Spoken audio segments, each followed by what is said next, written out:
Hello. It's January 2017, and this is episode 66 of the Unseen Podcast. For more information about the Unseen Podcast, please go to unseenpodcast.com. Our domain name has been renewed, and all the information you want to know about the podcast is right there. This is your host, Paul Carr, and with me tonight are Sam Lichtenstein. Hello from New York City. And Chris Prophet. Hi there, from sunny Birmingham. Well, if it wasn't dark. Yeah, it's wee hours of the morning in Birmingham.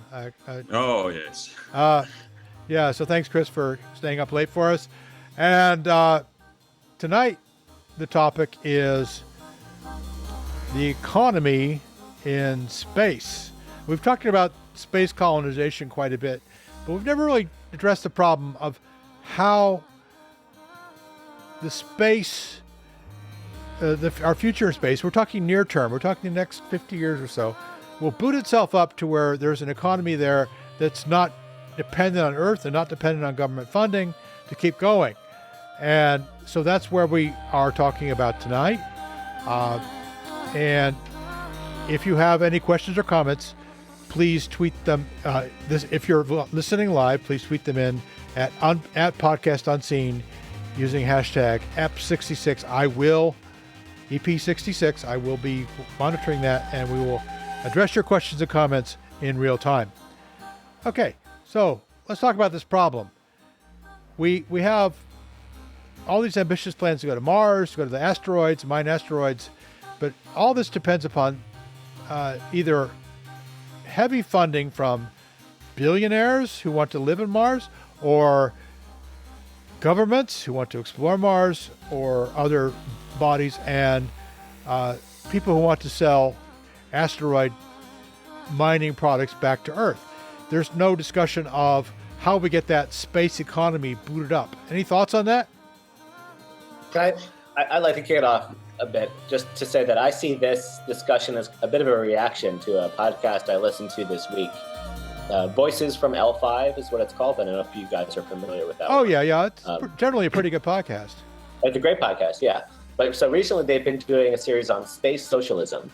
And the most recent entry into this is an interview with Kim Stanley Robinson, who's no slouch when it comes to Mars and theorizing about Mars colonization. And in fact, I would say one of the things that I found that got me interested in colonization in the first place was Red Mars.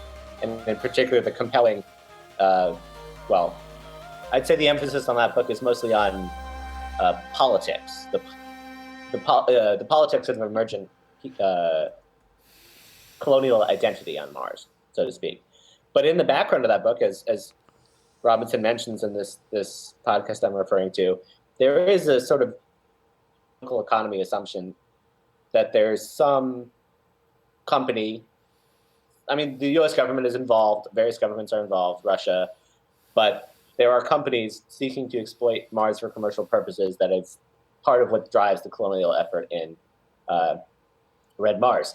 So I was just somewhat dismayed to see that Kim Stanley Robinson's actual view on this is completely different from that, and he thinks it's a total pipe dream, and that his position is that necessarily only a government can fund a colonization effort. It can only happen for essentially purely scientific investigation purposes, similar to this. The analogy he draws is to Antarctic research bases on Earth today. And essentially he views the prospects of an economically viable export industry from Mars to Earth as zero. Can't happen. He thinks and enthusiasts like ourselves, many of whom are fans of private spaceflight companies, SpaceX comes to mind, but also the various asteroid mining efforts, as basically delusional. And therefore, since capitalism can't get us there, only the economy of outer space, in the near future that we can envision will necessarily be organized around non-capitalist principles ergo socialism. So I thought that was a very provocative thesis, and I can't say that I agree with it very much, but it certainly provides an impetus that maybe we can use to discuss some of these questions about how you go about bootstrapping the process. Yeah, great point there. I think it's the yin yang thing. I mean, even in the Apollo days, they said, "Oh well, this is just government. It's only government. It's all it's us and nobody else." But all of those units, all of the stages, they're made by companies. At the end of the day, I mean, it's a bit of a yin yang. There's a bit of one and a bit of the other. I think there's going to be more yin. There's going to be more companies involved in the Mars thing.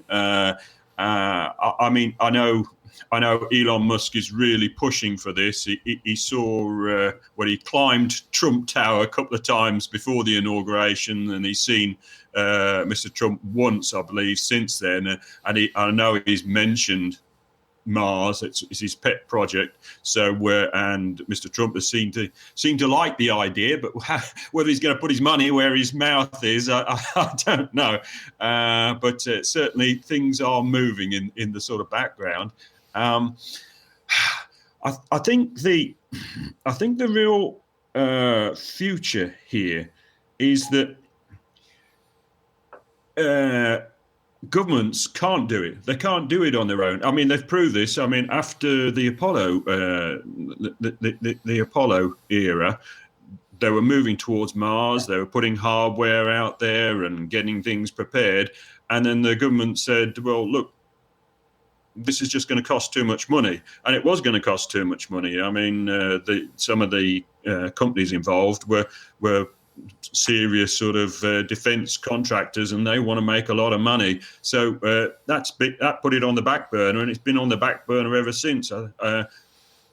But we've got a new sort of light and a new chance of achieving this with some of the next generation of companies like Blue Origin, SpaceX, various others.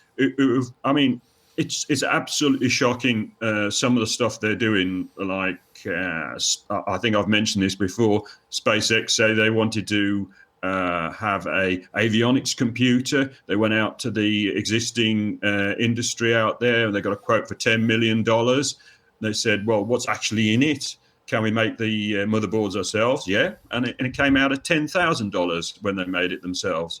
I mean, these sort of things are definitely going to help us along the road. I mean, there's lots and lots of cases. That's why they make 80% of their stuff in-house.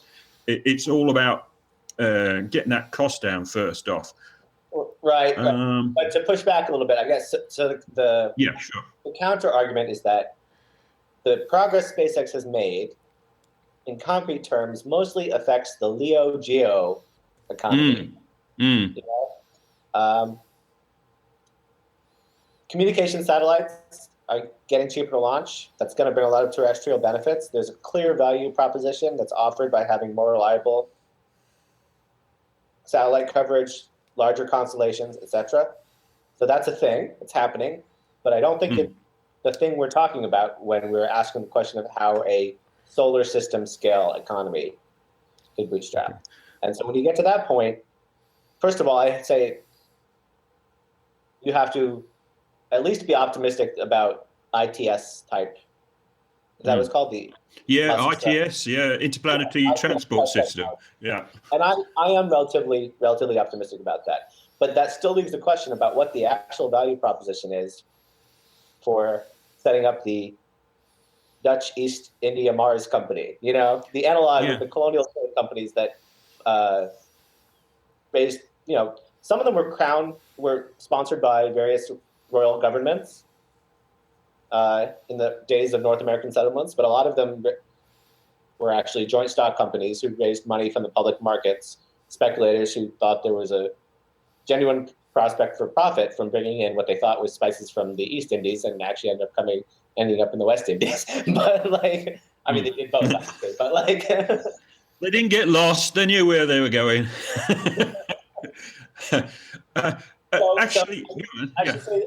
Here's the background knowledge that I know. We're going to exhaust my expertise or lack thereof quite quickly. I think Robert Zubrin is the person who's thought most carefully about this. And when it comes down to it, I see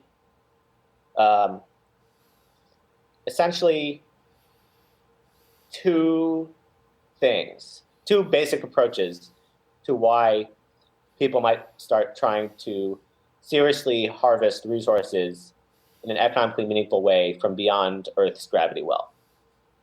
So the two are in situ resources on, and let's narrow that in practical terms to the moon and Mars.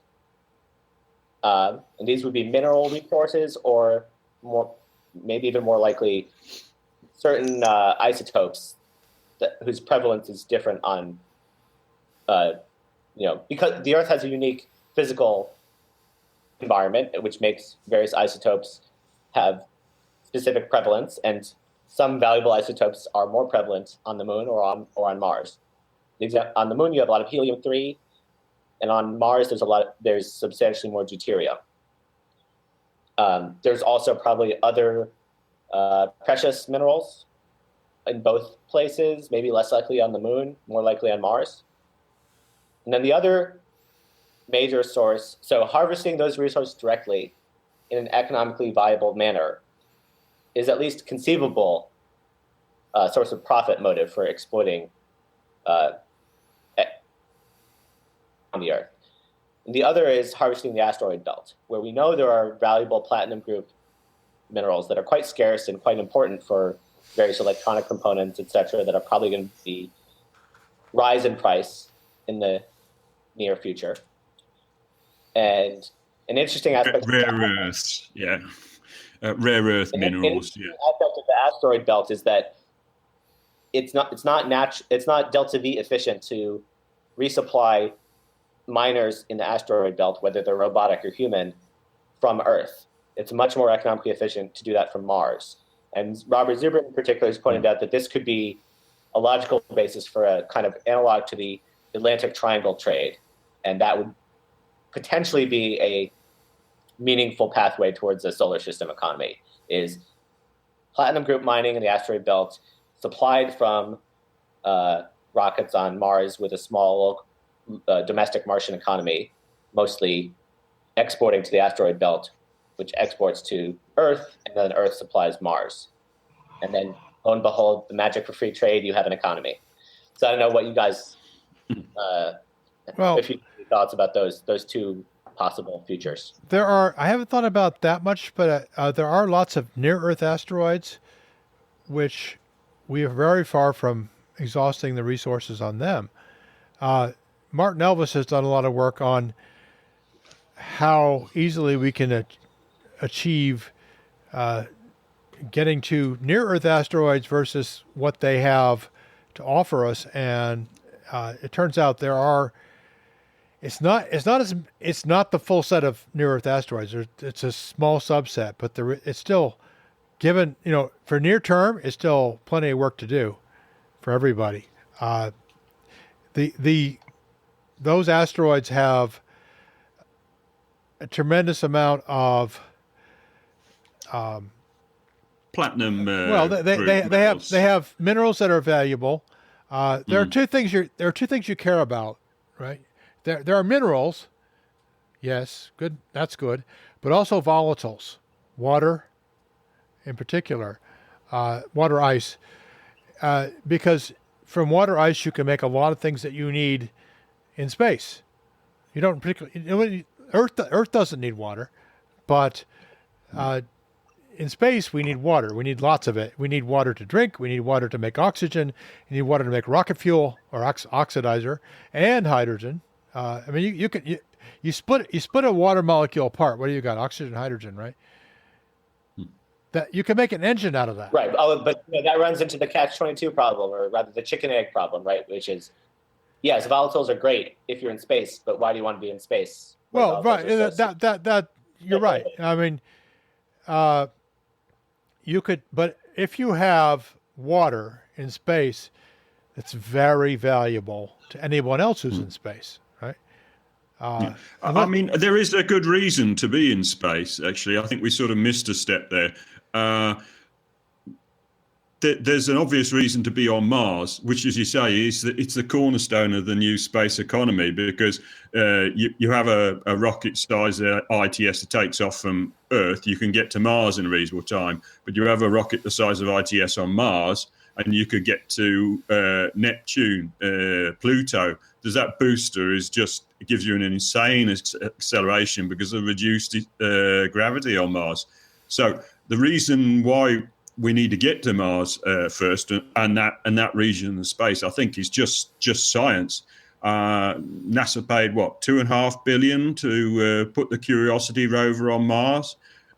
So they say if you put a man on Mars, he could reproduce all of the work that's been done by the rovers in 2 weeks. So somebody like low end estimate for the initial, say, 50 years of a Martian colony would run into resupply costs, / sending up capital equipment to help expand and protect the infrastructure. The cost of getting that stuff up there, annual, it's got to be in the $100 billion. Oh yeah, range, right? it's more than that. I think. High. but I don't. I think one thing we need to. That's a really huge investment to make if all you're getting is a better place from which to launch planetary science throughout the solar system.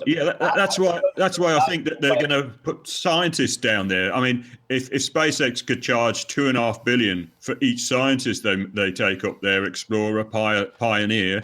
I mean, you also got documenters. They could be sent. I think reality shows are also interested in going there, but whether they can pay that sort of money, I don't know. No, they can't. I mean, the problem is that if you can have a colony on Mars, if you can have a group of scientists and researchers and people are learning about existing on a new planet, then you start to have an economy. You have a reason to be there, and you have a reason to build infrastructure in space.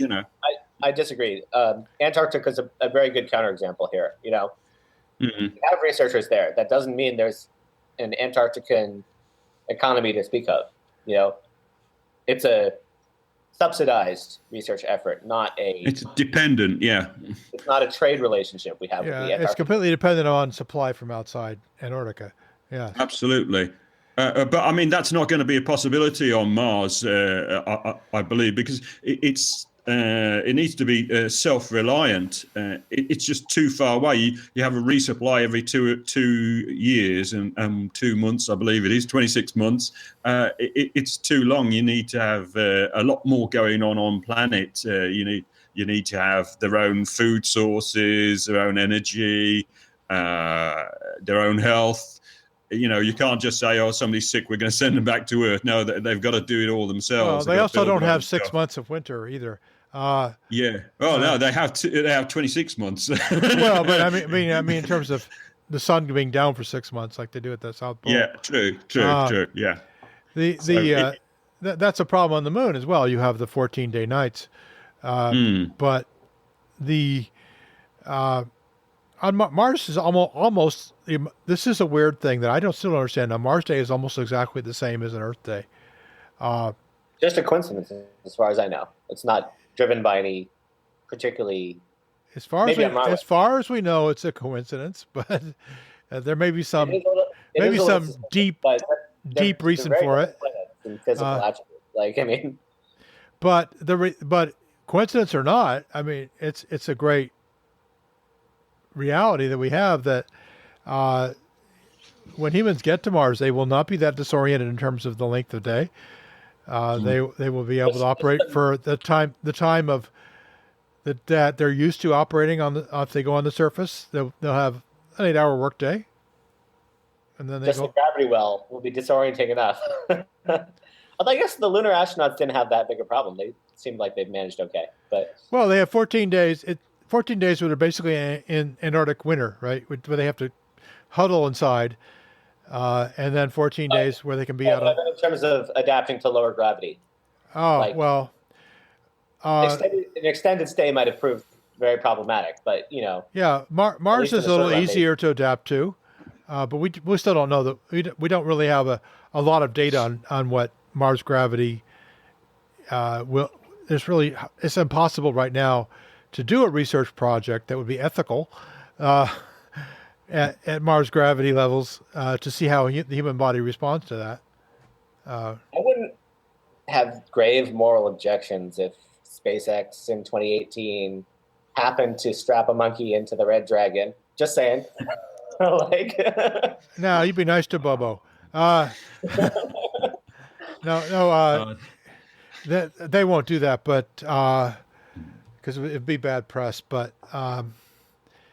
back in the days when men were men and dogs were dogs and monkeys were monkeys, dogs are a good choice. You could launch an animal into space knowing it was going to die, and nobody would lift an eyebrow. Leica's still floating around up there somewhere. I know. It's dog in space. That's right. Or has the order to kid. I don't know. Yeah. Well, and pigs in space are already forbidden, but the thing that I think my point is that we could Mars is not that hard. We have unsolved problems, yes, but the problems that we have are on the order of engineering problems. They're not an order of unsolvable problems in terms of getting the human body, humans and human body, however it might be modified, and we're already started modifying human bodies to adapt to their environment, and we would be okay there. Is it risky? Yes, very risky. Nobody's going to go to Mars who isn't willing to accept a lot of risk to their own person. Right, but in solving those engineering problems from NASA's perspective, purely as with scientific objectives only, the likely outcome, as I see it, would be small-scale solutions to get the minimum viable mission to work. Get a Mars ascent vehicle and a Mars on the land. You need to solve the fuel factory problem. SpaceX will probably solve that on its own anyway. You need to arrange for temporary shelter, some sort of food, some sort of in situ resource utilization.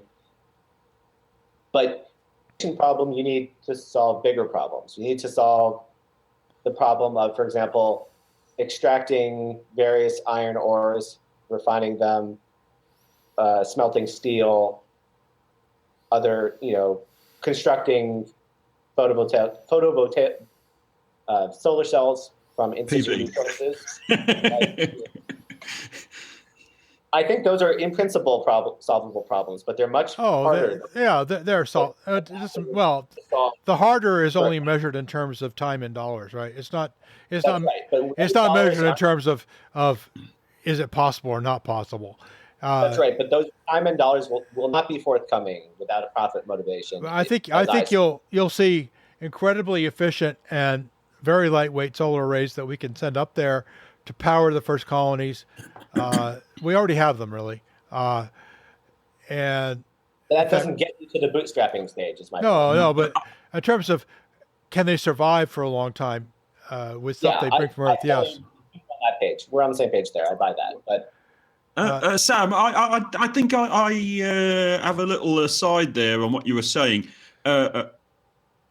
The money is, it's a problem if it's got to be sort of primarily done all the way through NASA. But I've been writing another chapter for my book, SpaceX from the ground up, sort of covering the contingency plan if this money doesn't come through.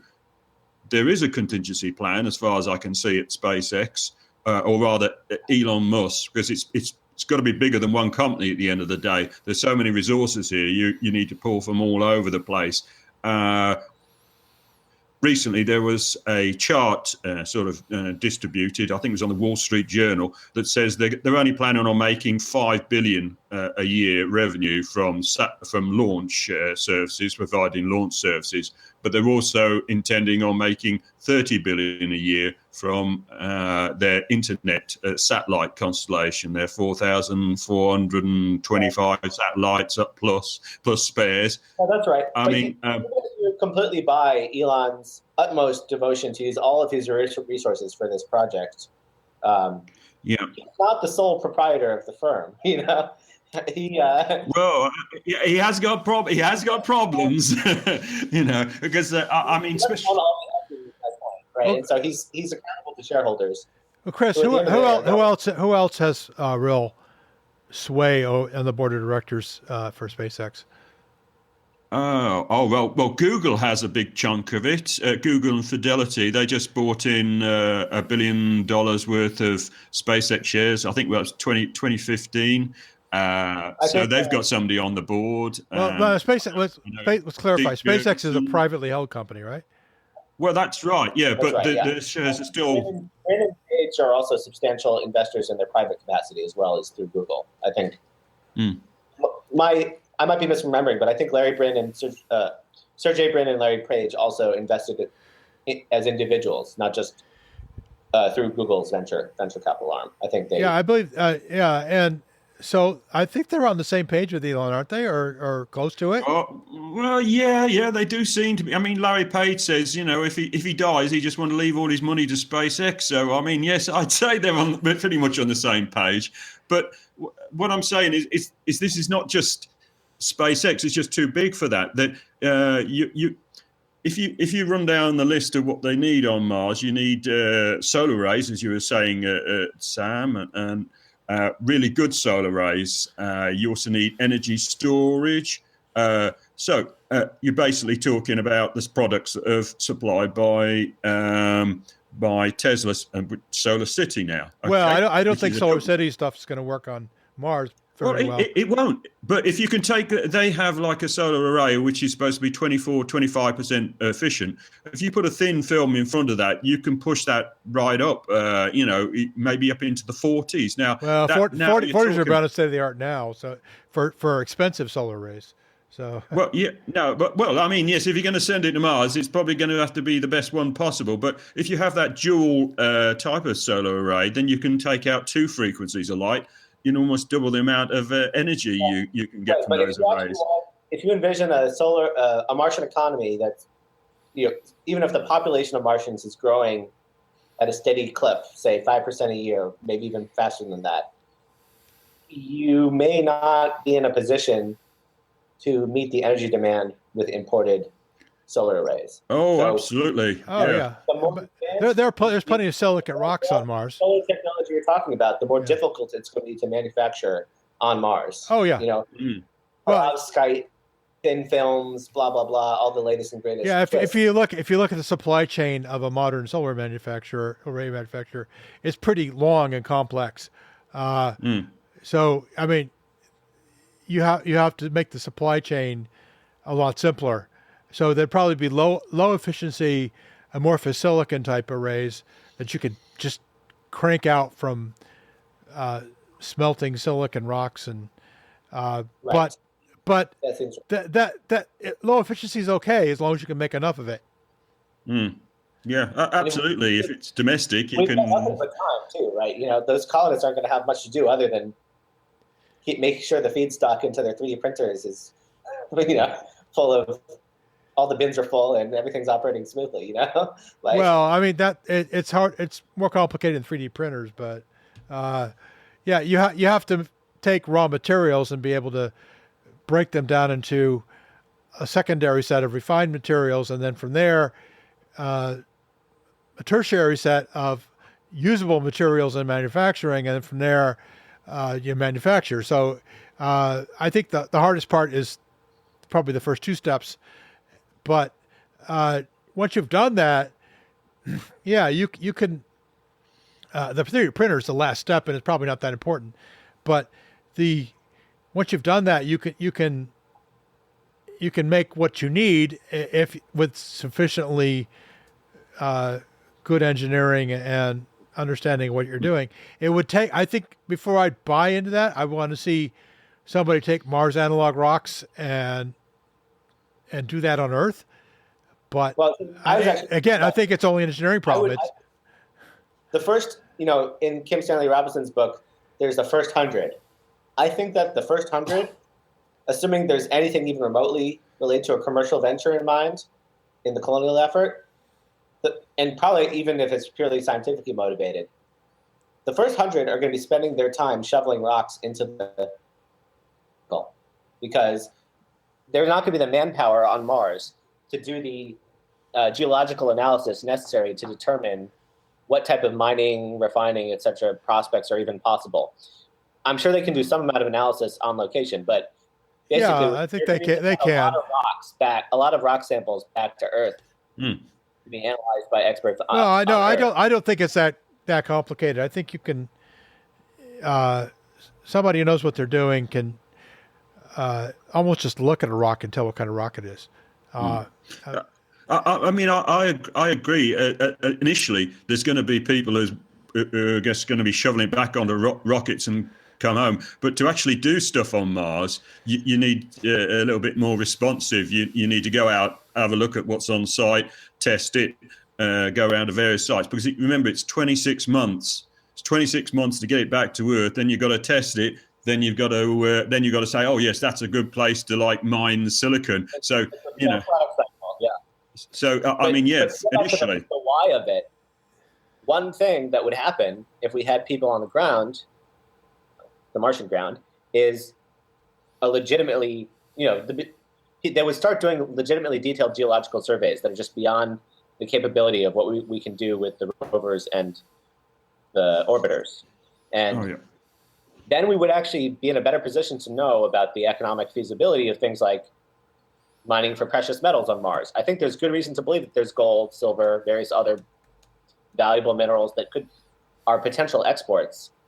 I think they've been able to tell that, I think, from analyzing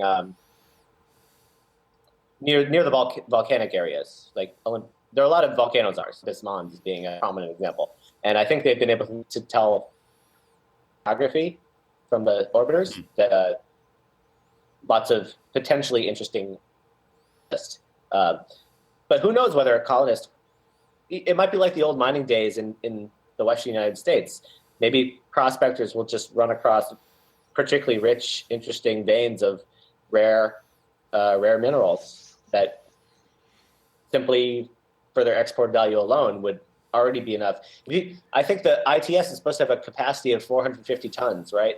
And if you believe Elon's optimistic projections about what the sort of round trip cost could potentially get down to with a full reusability cycle, filling up 350 tons of gold is not a terrible thing to transport. That's worth a fair amount of money. You'd saturate the market eventually if you really had sort of a huge find like that. But that's the type of windfall that you could imagine.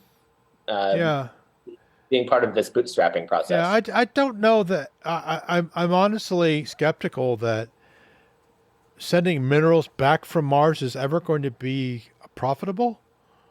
Because of the mass cost? Yeah, because just the sheer cost of getting the total cost of doing the mining and getting it back to Earth and getting it on the ground is, unless there's something that just can't be found on Earth.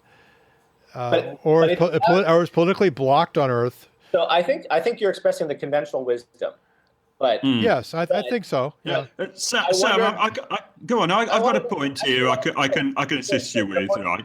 Just before you answer, I want to ask you specifically about this because I think that ITS potentially really undermines the conventional wisdom Paul was referring to, insofar as with full reusability and in situ mining of fuel.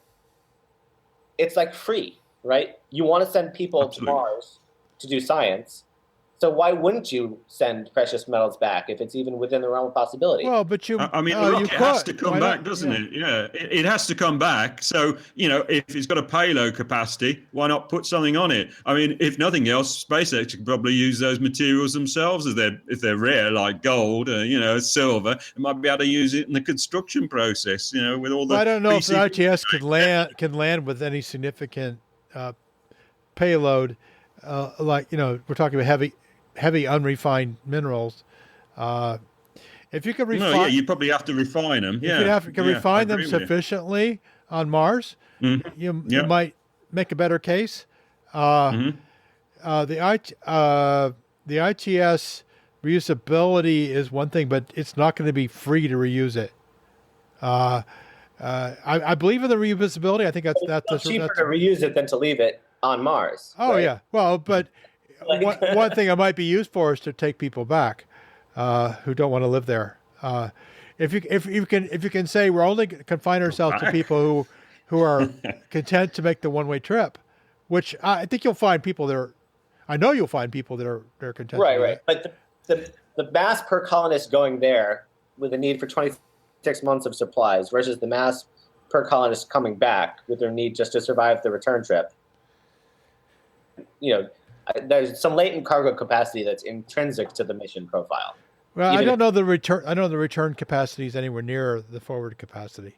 Oh, it isn't. But I mean, how many tons of gold do you need to bring back to make it, worthwhile? One. Well, I haven't run the numbers, but I'd like to see somebody make that case with real numbers. Well, I do know when they land with the ITS, they're only doing like 2 to 3 Gs on Earth, where they're doing like pulling 4 to 6 on Mars. So the structure, it can take up to 20. Actually, no, that's the booster is 20 to 30 Gs. It can take up to 10 Gs on landing. So I can't see any sort of physical reason why not. You can't bring. Well, there's a limit how much stuff you can get off the surface. And the landing burn is the more massive. The more massive the return vehicle, the more fuel expenditure in the landing burn, right? So that's a physical constraint, and the atmosphere. Well, unless you actually refuel it in Earth orbit, you do like a close pass. Well, you still have to do a huge burn. You still have to do a huge burn to get into the Earth orbit, though. No, you don't actually. All you have to do is do a close approach, like an aero brake, down to orbital velocity, and then refuel. Well, an aero brake is going to take a long time. Well, on Earth, it's not actually going to be too bad because we've got a much thicker atmosphere here. So it's a little bit fiddly. You aero brake. That's unproven. That's unproven with Eurth. I mean, that would be very scary. Yeah, it would be extremely scary. Yeah, you wouldn't want to be on that one. No, you wouldn't want to be sitting on a pile of gold on that one. No. I think what you'd want to do is do a braking burn to kill enough energy that the rest of it could be handled with your reentry vehicle. But I think Paul's right, basically, that this is actually a question that can be answered about, what is the return payload capacity in a plausible mission scenario? How does that, assuming everyone who goes there wants to come back, how does that work out in terms of supply? I want to see some validated numbers. I want to see engines that have actually been tested. And I want to see structures that have been built. I know that SpaceX has built some stuff, hardware. They've tested their pressure tank, which is great. I applaud that. But you've seen the engine tests as well, yeah? There have been engine tests, but I don't think they've tested. I mean, they haven't even launched the Falcon Heavy yet, which is like a precursor to this. It's Q2. It's the second quarter they're due to go on that one. Yeah, that's what we've been told. I've been hearing that for a long time about when the Falcon Heavy is going to go. I want to mention here that gold is the most value per kilogram that resource that we know probably exists on Mars. But if you're willing to go slightly down in the value chain, you get to deuterium, which exists. If I remember the number correctly, it was the concentration is roughly 3 times what it is on Earth. Yeah, but it's so much easier to isolate it on Earth than it is on Mars. It's in seawater. You say that, but the point is, Martian colonists will be doing electrolysis all the time, and so in fact, they'll be throwing off a lot of hydrogen as a byproduct of their oxygen system. I don't know the details of deuterium refinement, but I assume it basically amounts to using some sort of column separation or centrifuge process to separate the deuterium isotopes from the standard hydrogen. Yeah, deuterium's not that hard to get. Yeah, I mean, Sam, I'd have to disagree with you here on the helium-3 and the deuterium. These are just isotopes. $10,000 a kilogram. It's not cheap. These are just isotopes, though. If you want to make them, you just add like a neutron. Just take normal hydrogen. Helium-3 is a decay product. Hydrogen, add a neutron. stick it next to a reactor. Not how we make them on Earth. It's By refining heavy water. synthesize them. We make them by. It's still cheaper. It's still cheaper to process it from seawater. I agree with you, but it's not impossible. It's really not impossible to synthesize helium-3 you can make from tritium. What envisioned was one in which nuclear reactors become a much more important power source on Earth. In which case, you can imagine that the deuterium ends up being a bottleneck in the process. It's not obvious, and that doesn't seem to be like a particularly likely future, as far as I can tell right now. Yeah, but it's at least conceivable. It's not that hard to make heavy water. I would say you measure how hard it is in terms of the price, and the price is not as expensive as gold, but it's more expensive than silver, and it's more expensive than a lot of other valuable resources. But there's an order of magnitude between gold and silver, right? I mean, that more than that. There's more what? There's an order of magnitude between the price of gold and silver.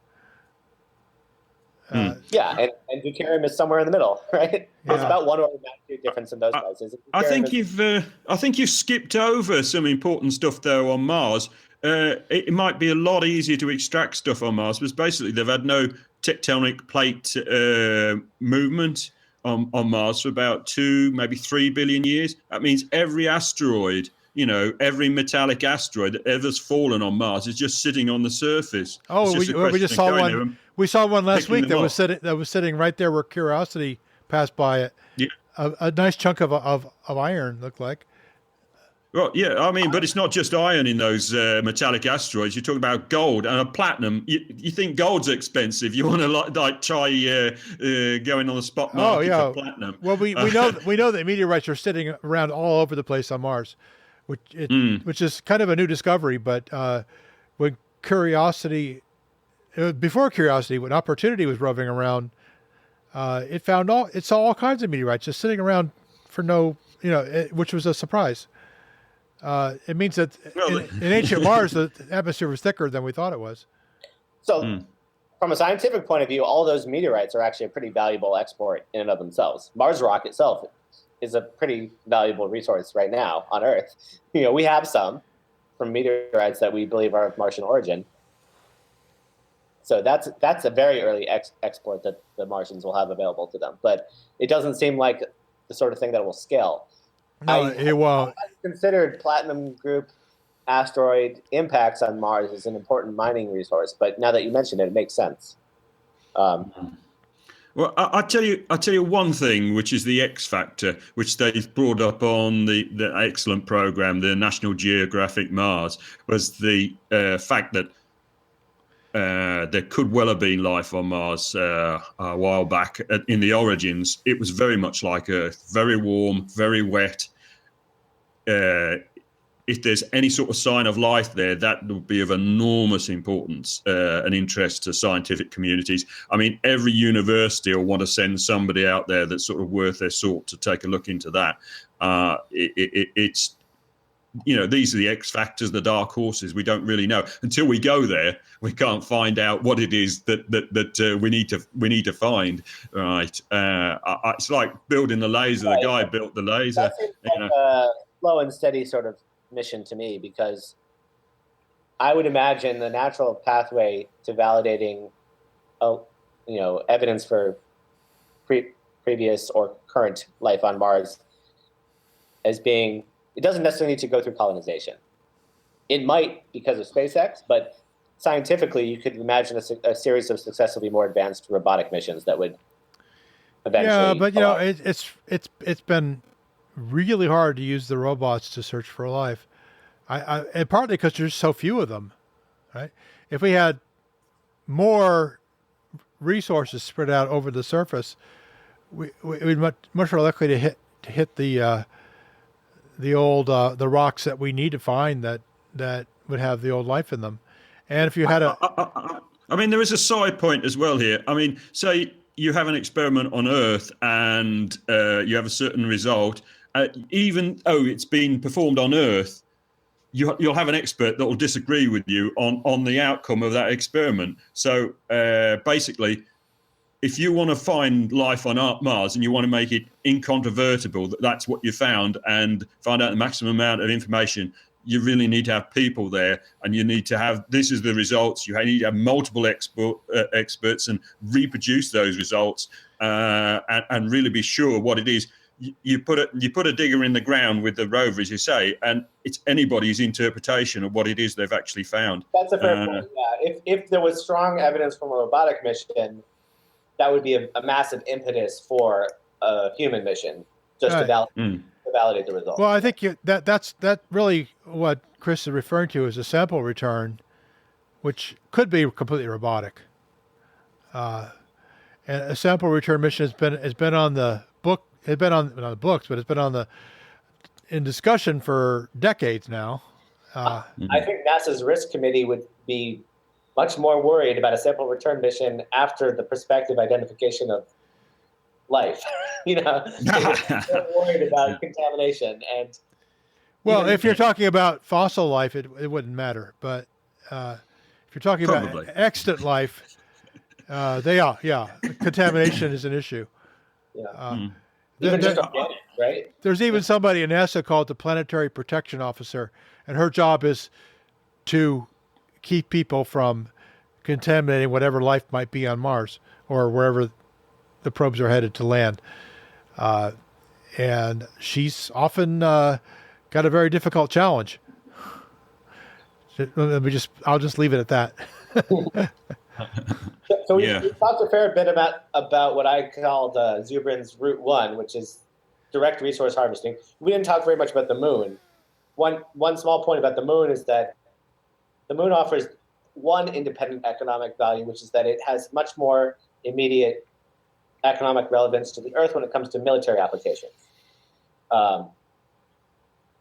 Just because it's closer, Well, I know it's Earth-centric is our economy at the moment, and the moon goes around the Earth. It's really convenient. Yeah, I can't see the military application though. I mean, if you want to do Earth observation, use a satellite. You don't use the moon. If one country has a giant laser on the moon and the other countries don't, that's a big advantage. Well, I don't think. I mean, you have to realize the scale here. The moon's about 10 times further away than geosynchronous orbit. A giant laser is not going to be able to do that much.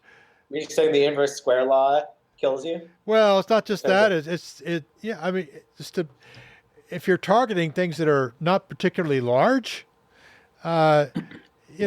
getting a laser to hit something that's 300,000 kilometers away is very difficult. And put enough energy on it consistently to damage it. And going through the atmosphere, forget it. Fair point. So it doesn't strike me as a very good weapons platform. If you wanted to build one, you could build one, but orbit makes more sense. Yeah. Not only that, but lasers are kind of science fiction-y compared to just hitting it with a bucket of nails, which will rip right through it and destroy it completely. Okay, then sticking closer to home, the other, leaving aside the asteroid belt for the moment, I want to get back to that. The other potentially closer to home, important economic anchor point that I think is within the realm of at least possibility is space solar power, or possibly other forms of energy generation in space, maybe for safety reasons in the case of some types of nuclear power. But space solar is the only one that even seemed close to plausible to me as something that would be an important reason to have lots and lots of economic activity oriented towards. Gerard K. O'Neill was a big advocate of that in the 70s, and it's always seemed plausible. Well, it is plausible. The question is it economically viable? And to do that, you've got to pull resources off the moon, fashion them into gigantic solar arrays, and then place them in geo orbit, or at least some orbit that's got access to. Geo seems best, but there could be other possibilities. But this is where the whole L5 society came from. The idea was that you'd shoot the resources up to L5, they get manufactured, or L4, doesn't matter. They get manufactured into some kind of solar power satellite, which would then get tugged out to geo and put in place, and then would beam power down through microwaves None of that is none of that violates the laws of physics. All of it is possible, but the problem is, what does that cost compared to building another nuclear power plant? And you have to beat that cost by a significant fraction, or nobody's going to take the risk. There's safety issues as well, because I mean, what happens if that hugely dense microwave, focused microwave beam starts to sort of drift off the receivers and onto cities? It wouldn't be that dangerous. Oceans. It wouldn't be that dangerous a beam. It would take a big collector area to get any significant power off of it. Be very focused by the time it got to. Yeah, it's landing on like hundreds of square miles, and you just. It's like the very, very low power setting on my microwave. It's low density, but over a big area. I mean, if you're saying hang on, you're saying the receiver is going to be over 100 square miles, right? Why don't you just put your PE cells, your solar cells over that area, and then you save yourself having to build that whole solar. Well, I don't know the math receiver. I can imagine the math works out that it's energy positive. Yeah. Well, it's not a slam dunk that's better, but if you can use lunar resources, if you have to launch everything from Earth, forget it. It's hopeless. But absolutely. It's pretty far fetched, just because the capital cost basically seems to be impossible to overcome, even when it comes to building nuclear reactors in the United States. They're so expensive that no firm is willing to make the bet. Well, they are expensive, but they're all over the place in Europe. I mean, it can't be that ridiculous. That took a lot of top-down government decision making in France, I think. Not just France, other European. The nuclear power plants are expensive, but they're not. You have to be. It has to be some carbon neutral or zero carbon alternative. Every possible alternative, you have to be cheaper than that. My point being, though, that nuclear power plants, their salient feature here is that they have this, I want to say the order of magnitude is maybe $10 billion is the type of capital you need to invest up front. Yeah, well, $10 billion is what people put into. Space solar is probably an order of magnitude more than that.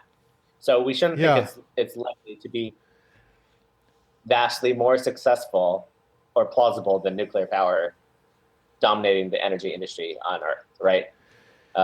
Something big would have to change for that to happen. Right. Well, I mean, it just bottoms up. Local solar is the amount of energy that's available is enormous. And if you solve the storage problem, and you still, by the way, if you're in geo, you still have to deal with the fact that there's going to be there's an eclipse season in geo, so you have to have these satellites spread out over a fairly over a wide enough area that they're not all eclipsed. But at least in principle, if we discover tomorrow that there's some physical reason why we can't solve the battery storage problem, somebody wins a Nobel Prize next year for proving a rigorous upper bound on the energy density of any conceivable chemical or any type of battery we can even think of today.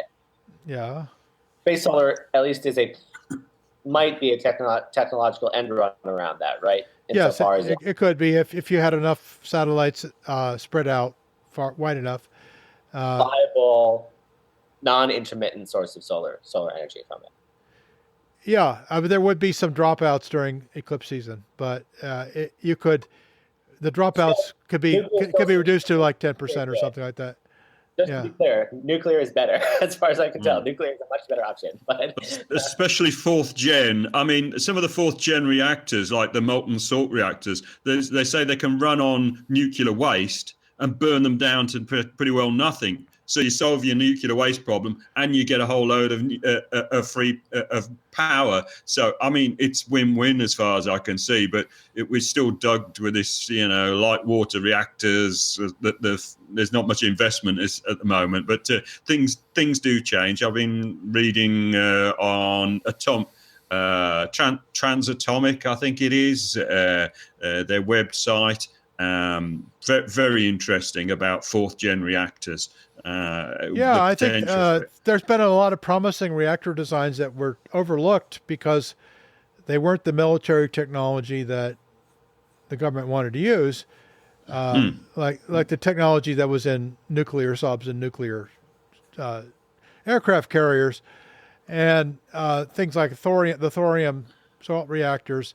Thorium is very common, easy to find, cheap, and yeah, you just stir in a little plutonium and off you go. Yeah, it's really good. The only problem is you don't generate much weapons-grade materials from them. So as you say, no use for the military whatsoever, only any good for making nuclear power, which is great. Yeah, well, what we need is carbon-free power, right? I mean, that's what we need.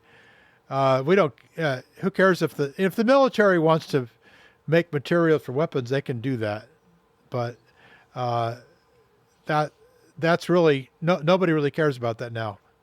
Nobody wants to blow up the world. So what we have to do is put in the next generation of nuclear reactor, and I'm very excited about that because I think that nuclear fission is also at least the medium-term solution to space propulsion, and I mean, nuclear rockets, which we abandoned in the 1960s, but there was actually quite good progress on, and so we could the specific impulses you can achieve are high, and of course the thrust levels are very high, which unlike ion engines, you'll never get ion engines or Vasimir or anything like that thrusting at the levels you need to really move a large payload to Mars or anywhere else in the solar system.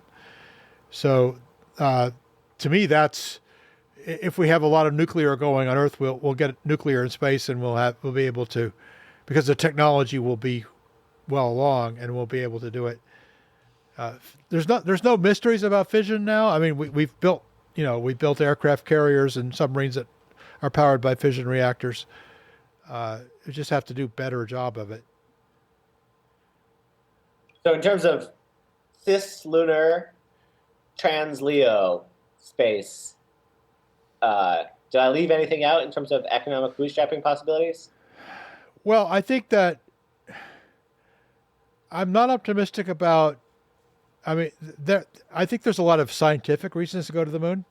Let's leave that out because I'm still skeptical about the science as a large scale economic bootstrapping. Large scale, no, but I mean, the moon is a great astronomy platform, and I think we'll eventually get to where we're rich enough to use it that way. But whether or not the resources that are on the moon will make any difference at all to the overall space economy, I don't know. Somebody's got to make that case. About helium-3, do you want to elaborate on that? Well, helium-3 is something we can make on Earth. So at a cost. Yeah, well, I mean, yeah, it's a decay product of tritium.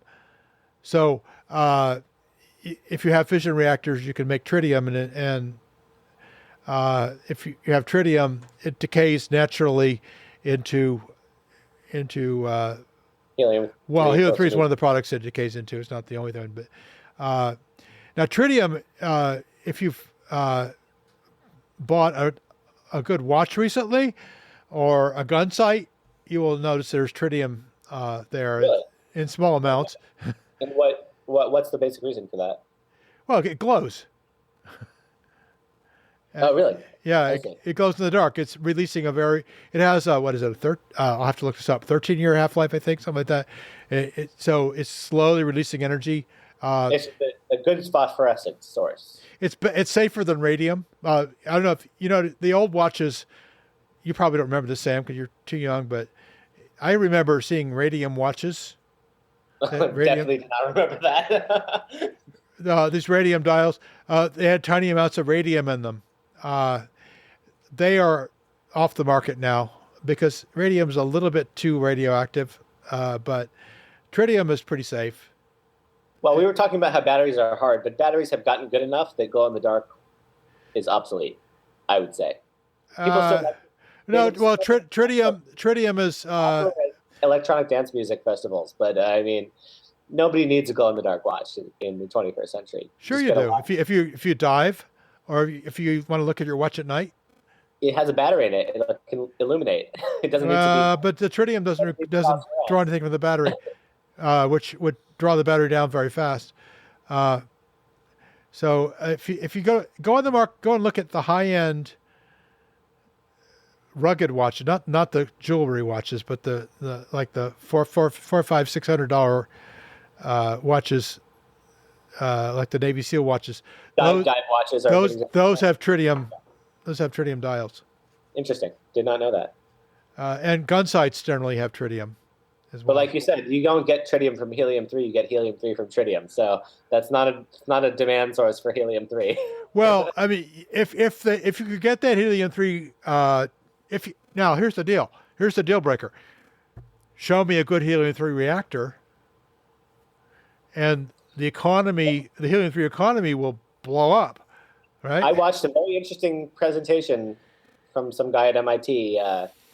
There are still people eminently devoted to small scaling down fusion, helium-3 fusion reactors to an economically viable level, sort of abandoning the large scale tokamak design paradigm. And apparently there have been some advances in superconductors that have made just in the last few years have made this an exciting area of research again. I'm not expert enough to say how much I believe this guy, because he's obviously has a bit of a vested interest, but because it's his life's work after all. But yeah, well, that's a dark horse possibility, is that the helium-3 economy could really ignite if there was a major fusion breakthrough. If somebody could build a energy positive helium-3 reactor, that'd be awesome. Because helium-3 doesn't crank out neutrons like the deuterium and tritium shots do, and those neutrons damage everything around them. So, in my view, helium-3 is the only viable reactor for spacecraft, and you're gonna if you can build one. If somebody is clever enough and has enough money to build a real demonstrably fieldable helium-3 reactor, then everything changes.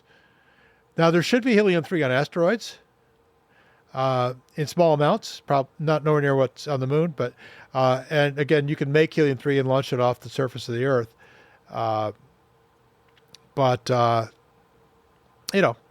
That's in my view, that's probably quite far out in the future. Fusion's been this thing that's been 50 years away for 50 years, right?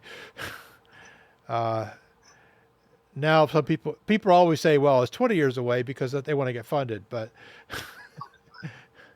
a more objective assessment is that it's further away than that. It's just too hard to do. You can do it. They do it in the lab, but they don't do it at break even, sufficiently beyond break even to make a viable commercial product. All I'll say is watch this space, because, well, I'm probably just overreacting to one talk I saw. I would love to see that happen. I would love to see it happen. I think that it would open up space flight all over the solar system. It might even we might even start talking interstellar at that point. I don't know, but the kind of energy densities that we need I don't know there. how much work was done in the 50s and 60s on fusion-propelled spacecraft. I would imagine that's a much more nascent field. Yeah, I don't think anybody conceived of a fusion reactor small enough. Well, nobody's actually built a fusion-powered rocket. They have built a fission-powered engine. Nerva. I'm saying I'm not even aware of a design concept for a fusion-powered rocket. There's probably one out there. Well, I I guess tokamaks are pretty big things. Maybe if you're in space, you don't need to confine the plasma so much. I think Project Daedalus, those were H bombs, weren't they? Yeah, I think they were. Not a controlled fusion reaction, but I see. the idea was to you let a bomb out into this enormous cone, and you light it off, and the radiation from the bomb drives the giant spacecraft forward. It's not as crazy as it sounds. It sounds pretty crazy because something has to. Basically, you need an engine bell, right? Essentially, is the point, right? And you need some.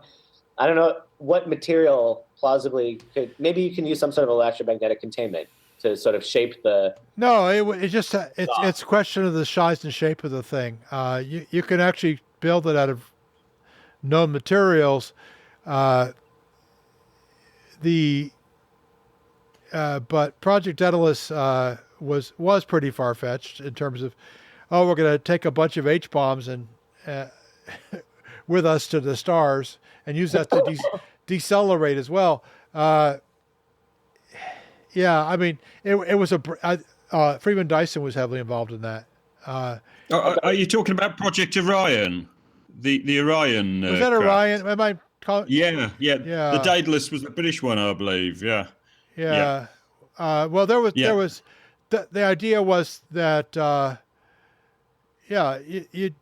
you get very efficient use of mass doing that, but you have to build an enormous spacecraft with an enormous exit cone that just absorbs the radiation, and it's possible. It's just that I think that a lot of people looked at that and said, "What, you want us to take all these H bombs out into space and light them off?" And they said, "Yeah, sure, why not?" I mean, nuclear is definitely the way to go. It's the only way to get that amount of energy you need to get from A to B, basically. But how are you going to strap that to your rocket? Yeah, you dropped out for a few minutes, Chris, and we were kind of focusing on the question of whether fusion specifically, as opposed to fission rockets, I think we're all on board with, are like actually kind of make sense in a way with Nerva, etc. But fusion powered rockets are a little bit more on the far edge of what we can conceive of, right, from today's perspective. But who knows?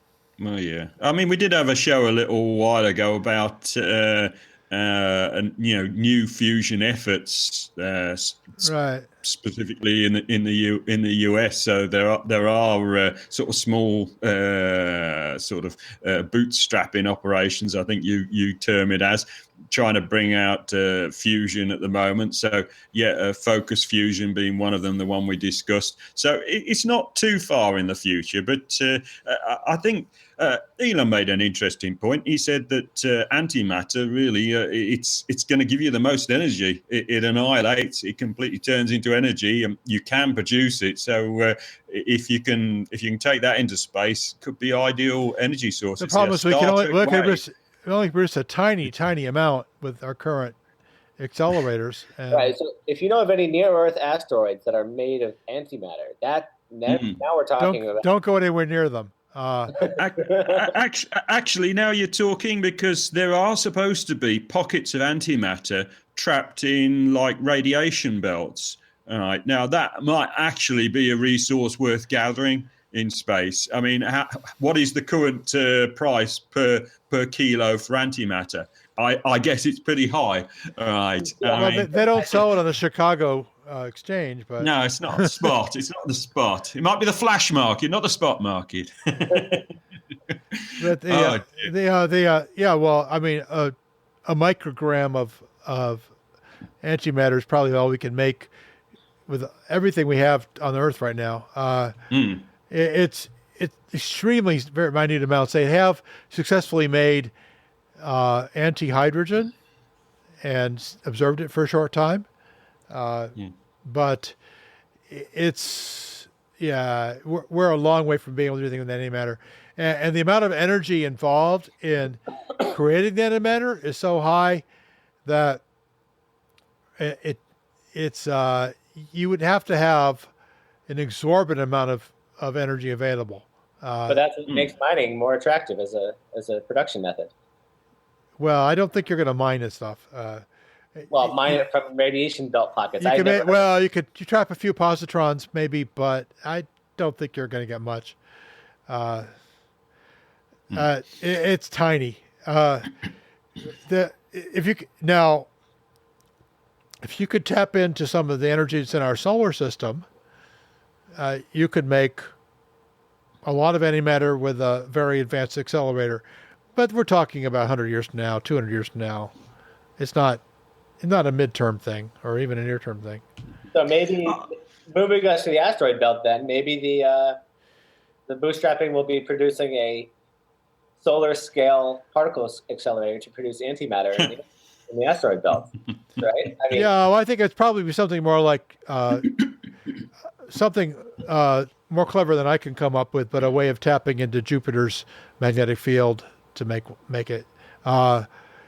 There's an enormous amount of energy there. You just have to find out how to exploit it, which I don't know how to do. But but actually, I did want to talk about the asteroid belt a little bit, because we've given short shrift to that. We mentioned platinum group mining. So what is I don't know much about the economics of companies like Planetary Resources. Have you guys followed that more carefully? I don't think they're looking. Nobody's looking at the belt yet because the delta V costs are too high. It's NEOs basically. They're looking. It's all NEOs. Yeah, and that's why I'd point you to Martin Elvis's paper. It was actually, I think it was Martin Elvis and Duncan Forgan who wrote a paper together on the proportion of asteroids that have. It's just purely statistical at this point. That are likely to have a high return in terms of either minerals or volatiles. And it's not a high proportion. So there's not even though there's a lot of near-Earth objects known, there's not a huge number that would be likely to have a good amount of minerals, which is why asteroid prospecting may be a profitable business before asteroid mining is. I'd like to jump in there because I think we've skipped a step. There's plenty of minerals, and they're very, very close. They're a lot closer to Earth than NEO. If you need to grab minerals for sort of space-based economy, like 3D printing or whatever, they're all sitting out there in low Earth orbit. They're called abandoned satellites, space junk. Well, that's not that as easy as you think, and it's not that much mass. Okay, well, I think you'd probably find there's hundreds, if not thousands, of tons of material up there just floating around in low Earth orbit. I was reading about ATK Orbital's MEV, which is a mission extension vehicle. It's basically. Oh yeah, I know quite a bit about that. Yeah, almost all that mass must be steel, right? There's almost no steel. It's aluminum and gold. Tiny amounts of gold. Mass, yeah, steel, aluminum, maybe some more advanced composites. Well, some of the tanks are made from stainless steel, but not the structure. Could I look, Paul, Sam? Can I just make my point though? Those materials are nearly worthless on Earth, but in orbit, you have to pay to put them there normally. So if you can get those materials and you recycle them, you can make your satellites in space, your space vehicles in space. You don't have to pay to launch them. So straight away, you've got a bootstrapping means to produce a low Earth orbit economy using the same technology you would use for making asteroid mining and what have you. Yeah. So I'll grant your point in the narrow sense of the word economy. That seems like a very potentially important resource to harvest in trying to rapidly enlarge the space station or come up, produce a substantially larger set of low Earth orbit real estate. Well, anything that's at space station altitude is going to re-enter within a year or two. So there's not that much there. You have to hook it up to the power telescopes that can raise its orbit, right? That's Yeah. that's sort of what I mean by real It can estate. be, but you're going to need new hardware up there. I mean, all sorts of stuff are going to need to be built, and it's low Earth orbit is where it's going to start. That's where the action is. You've got a double whammy though, because you're not only like producing the materials you need to make new things, you're getting rid of the space junk, which is going to be an increasing hazard with these large constellations. Well, they're no, planning to launch actually, to low Earth the orbit. problem with orbital debris is not the big pieces; it's the small pieces, which you can't even find, much less harvest. Well, the problem now at the moment is, as you say, the paint flecks and whatever that are flying around. Well, the But, millimeter size objects, we don't even know where they size are. objects. Okay, well let's go there. The first thing you do is you remove the large problems, which is the satellites just floating around, because if they're impacted, they're going to cause a lot of little problems, right? Which are the real dangers. It's like scattergun, right?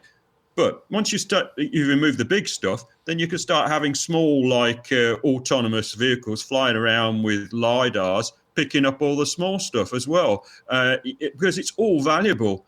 If you set up a company to do that, you can probably get some support from space agencies, because everybody appreciates the dangers from space junk. Well, You only the need a few. problem is that that's a lot harder than you think. Every satellite is in a plane, some kind of plane. Right? To Yeah. rendezvous with that plane, you need a lot of delta V. Well, hang on. Now we're getting on to the what we discussed earlier. Yes, there is some delta V that you need. There's a but if lot, it's in actually. if you're going to geo, there's a lot of delta V. But if you're doing a plane change, you may be taking about a few meters, but No, it's kilometers per second. well, kilometers per second is enormous. Yeah, I appreciate that, but there is plenty of technologies around. It's not like you need a rocket to get around in space. Yeah, you would need a rocket. You need a rocket to get from the ground to space. Well, you still need an engine, some kind. You need some way to get around, but there's plenty of new technologies coming online, like Hall effect thrusters, electric propulsion, and those aren't new at all. They've been around since the 90s. Well, okay, question. And the EM drive, right? The EM drive will change the equation for what's being done in space. If you have a way of getting from A to B for free in space, that will make you. I disagree with that. Right. I mean, right. Harry Potter, this magic wand could do the same thing. Can you guys clarify something for me? Like, to put some numbers on it. Let's say I launch a CubeSat scale device. Yeah. Yeah. A small satellite with an ion thruster and some magical uninvented Well, technology. CubeSat's not going to have an ion thruster. You need a big solar array to power an ion thruster. What's the Hall effect then? No, Hall effects aren't that much lower power. Well, yeah, but they're You small. still need hundreds of watts. So you're saying any satellite that could reasonably be called cheap today cannot control its orbital plane? Well, it can control it to a small amount, but not. It can't change it. Arc seconds, not like many degrees. Like, it can't. Well, yeah, arc seconds are easy, but small, significant changes in plane are very expensive in terms of delta V. You need a continuous drive, like a Hall effect or an No, EM that drive won't help type of you thing. that much either. You reckon? Because now you need to put a lot of mass on the satellite to drive the Hall thruster or the ion thruster. There's a limited efficiency, typically about 50% efficient, and you can't. I mean, it's just physics. It's very very simple to work out how efficient those. Given a reasonable assumption for efficiency, how much thrust you can get from those is not much. So, the idea of just cruising around like the Jetsons in orbit, it's just not going to happen. No, I agree. It only works if you have something like the EM drive, but we're still arguing about whether that's real or not. Nobody I know in the space engineering community accepts the EM drive as even a likely possibility, even an unlikely possibility. We've all seen technology that has made big promises that has never panned out or has panned out way below promises, and no. That's what you guys believe, but the Chinese believe otherwise. That's why they've got it I'm on not their even. I'm not clear Tiangong the 2. Chinese believe that either. Well, I mean, CAST, China Academy of Space Technology, have announced that they've got it on the Tiangong 2 and they're testing it. It was leaked earlier. They confirmed it. They've tested it on the ground. I mean, NASA brought out the white paper. They say it works. No.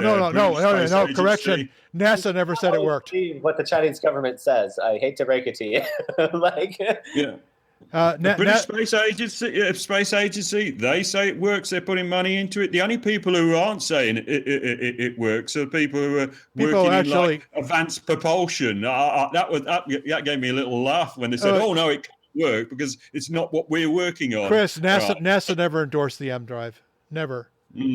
Okay. Well, I understand there's areas in NASA which are like not so closely associated with other areas, and they're a bit out on a spiral. No, Eagle Works is not NASA. Eagle Works. Yeah, they're not NASA. Yeah, it's well on a spiral arm. Yeah, I agree with you. But there are people who believe in it, and there's people who don't believe in it. But if it does exist, it answers a lot of problems about how we're going to get around in space. Well, if I can violate the conservation of momentum, I can do anything I want. But but there's absolutely no physics that says that's possible. Well, exactly. There's no physics, but there's no explanation for why you're seeing thrust figures. There's an explanation. They made a mistake. Well, so you hang on. It's like the faster than light neutrinos. Every person that's ever tested it, and every time they tested it, there haven't been that many tests. All made mistakes. Yes. Every time with different materials, different ways of. No. There haven't been that many tests, and. There haven't been that many tests if you haven't read them. There's plenty of tests. I have read them. There. No, there aren't that many. Okay. And the ones that everybody admits the first ones were horribly flawed.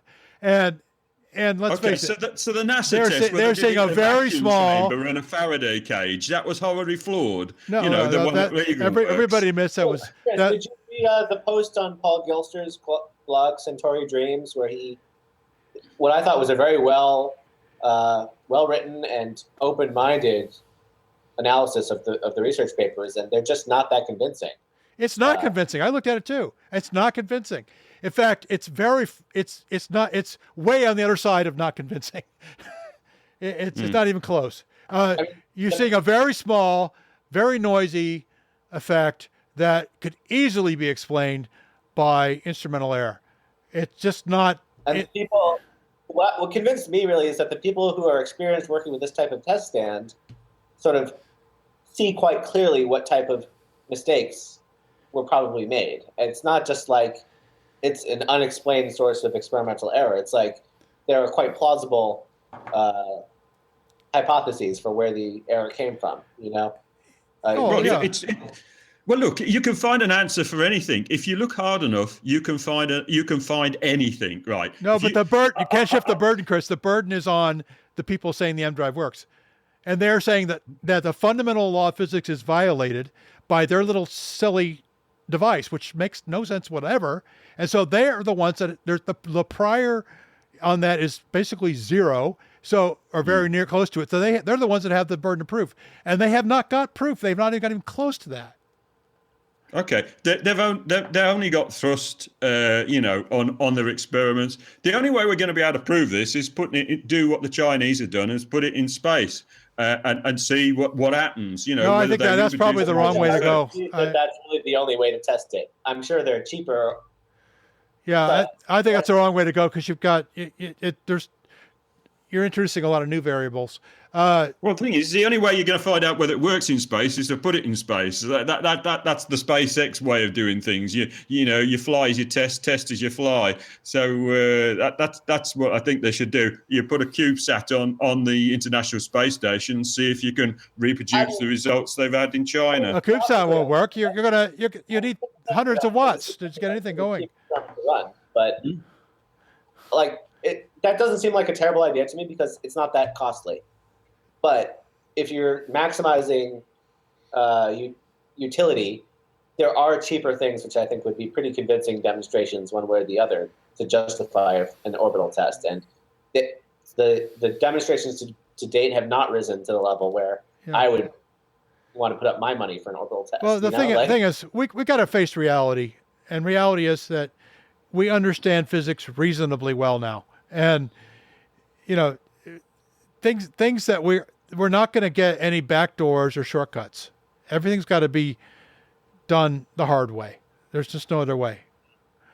Well, I mean, I've got to fundamentally disagree with you. We thought we understood physics fairly well with Newton. Newton, as a man, he got it all down. He got his laws down, and then we got Einstein coming along. He says, "Well, what about this?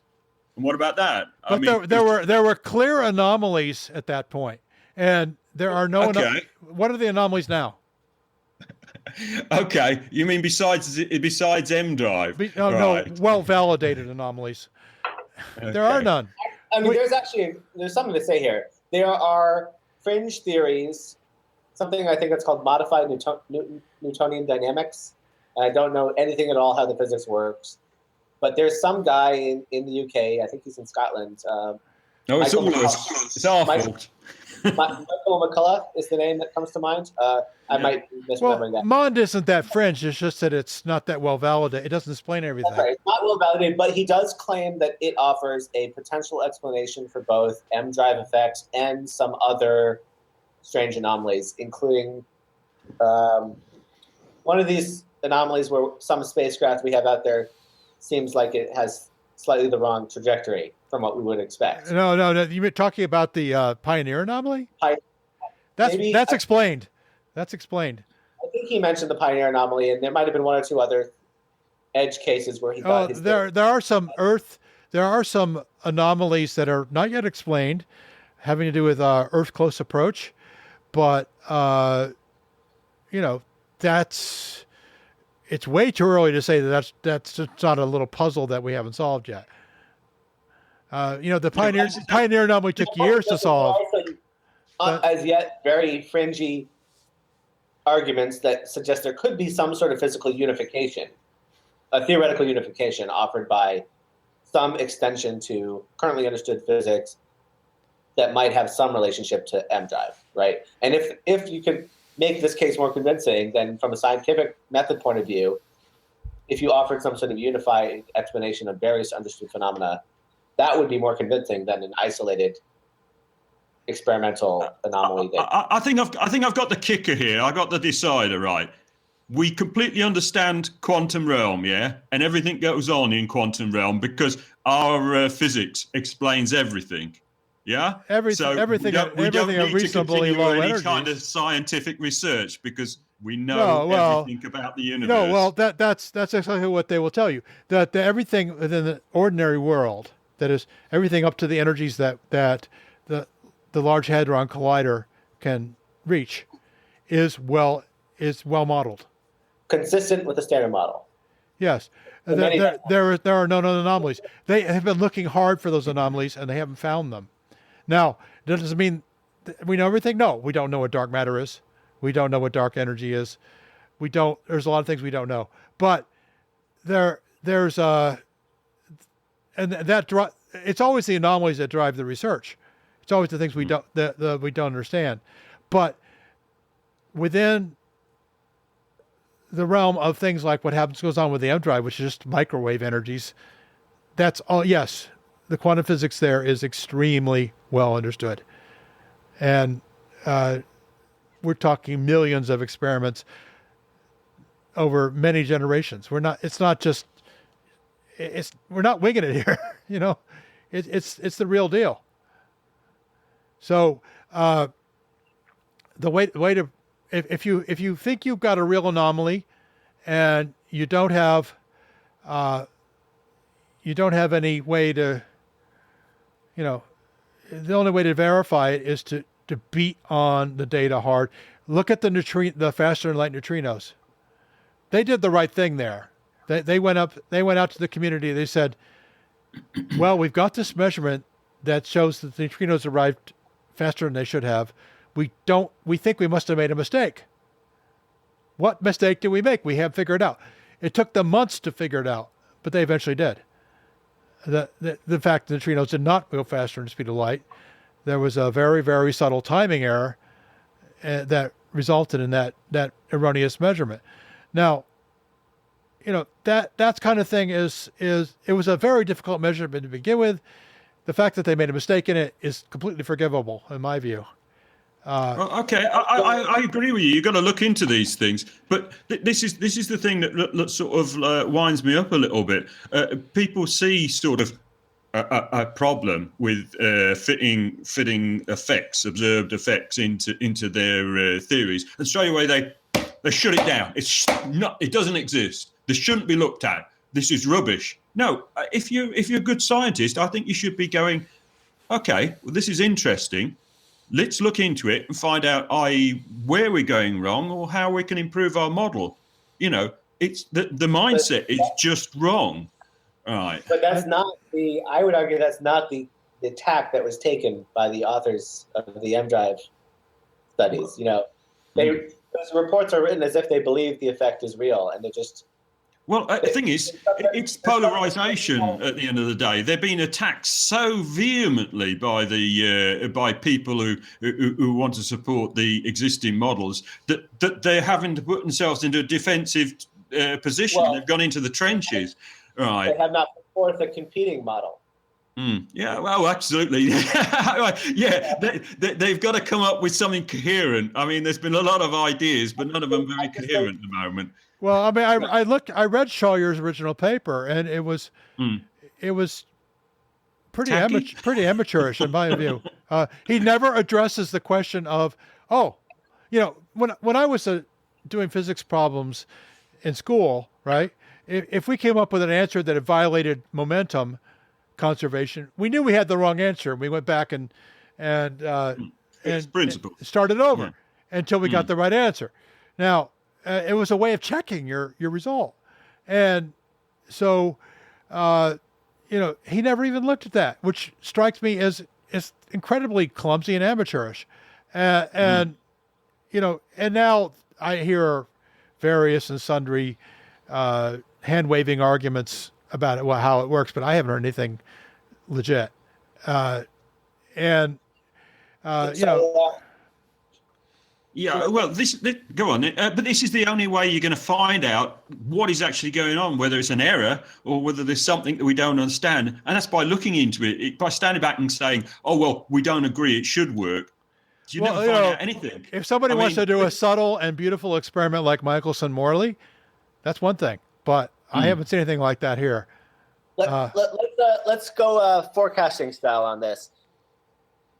Let's do a brief poll. What probability do people assign to the proposition that the space economy will be bootstrapped by a revolution in propulsion technology relying on new physics that we don't yet fully understand? Let's say within the next 100 years. I'd say less than 1%. I'm less than 1% as well. Oh, I'm much more than that. I'm at least 2. So this is not just M-Drive, but other technologies that no one has even come up with yet. No, I want to state that I hope I'm wrong, but sure, maybe I'm less than 1/10 of 1/10 of 1/10 of a percent. To be honest, I think it's an extremely unlikely proposition. Yes, I think we're going to have to deal with the physics we have, and the physics we have is rich and full of possibilities, and we'll probably find something in there that we haven't thought of yet, but it's not going to be new physics. It's going to be existing physics applied in clever and innovative new ways. And I'm all for that too. I'll tell you what, we've been at this for well over an hour. Let's wrap up with our recommendations.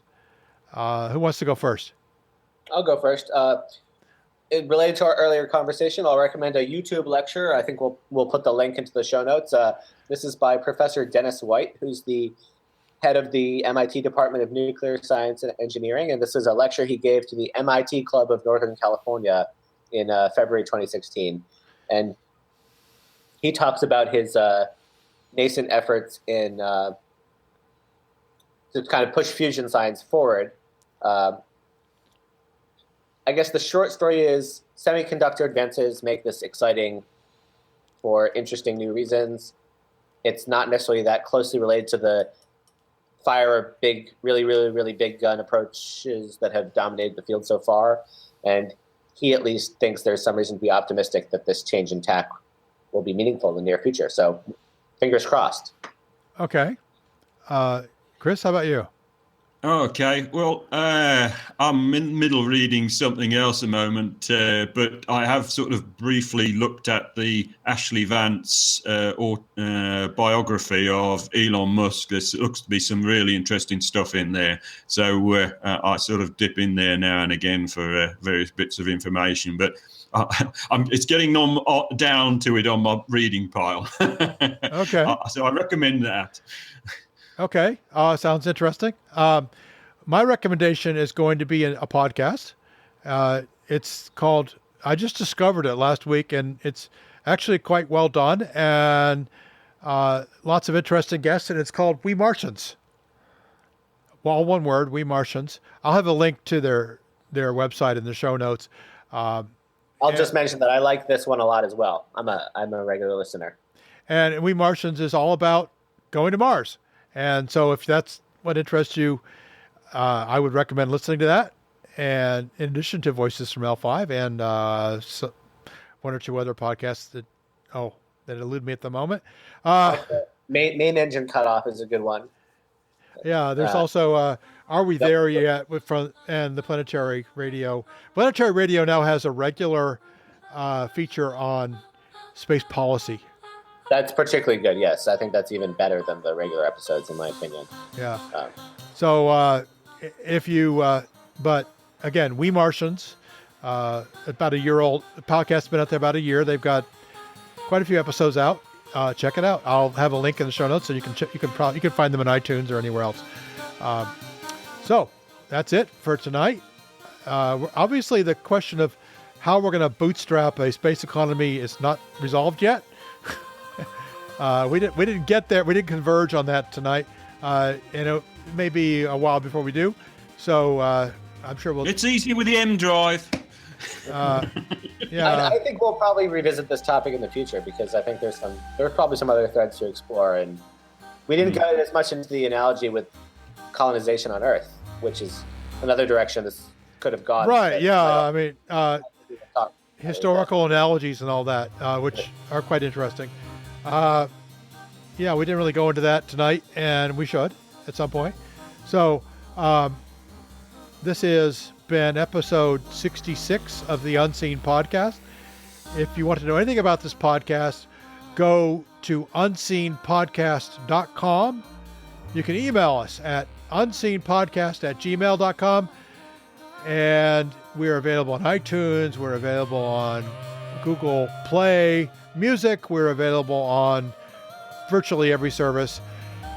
But you're listening to us now, so you already found us. So congratulations. So go to unseenpodcast.com for the show notes on this episode and every other. And we hope that you'll consider becoming a panelist. We're always looking for new panelists. So we have a community on Google+. You can come over, and if you just sign up for that community, you will get invitations about every 2 weeks to join a panel. When the date and time are right for you, you can agree to join the panel and participate in the pre-show discussion, and we'll see you then. Okay, so today here in the U.S. it's the 27th of January 2017. It's episode 66. This is your host, Paul Carr. With me tonight have been Sam Lichtenstein and Chris Prophet, and good night.